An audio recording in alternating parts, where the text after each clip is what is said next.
జరిగే రజతోత్సవం ఏంటంటే 14 సంవత్సరాల ఉద్యమం చేసినటువంటి పార్టీ, 10 సంవత్సరాలు అధికారం చేసినటువంటి పార్టీ, ప్రతిపక్ష పాత్ర కూడా పోషించేటువంటి పార్టీ.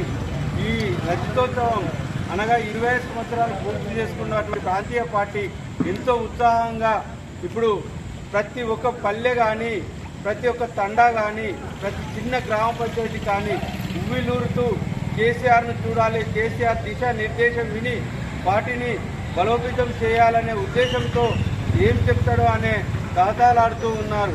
ప్రభుత్వం మీద వ్యతిరేకతతో అనేకమైనటువంటి సంక్షేమ పథకాలు ఇచ్చి మోసపోయినము అని, ఆ మాటలు నమ్మి మోసపోయినామని ఈ ప్రజలు గ్రహించి మళ్ళా సారే కావాలనే ఉద్దేశంతో అనేక మంది తరలి వెళ్తున్నారు. మా బిడ్డంకి మండల శాఖ ఆధ్వర్యంలో కూడా సుమారు 2000 మంది పోవుటకు వాహనాలు కూడా అరేంజ్ చేసుకొని సిద్ధం చేసుకొని ఇక్కడ బిడ్డంకి హెడ్ క్వార్టర్ నుండి బిడ్డంకి గ్రామ శాఖ ఆధ్వర్యంలో జెండా ఆవిష్కరించుకొని మరి అన్ని విలేజ్ల్లో 23 గ్రామ పంచాయతీల్లో జెండా ఆవిష్కరించుకొని ప్రతి విలేజ్ నుండి కార్యకర్తలు తరలి వెళ్తున్నారు.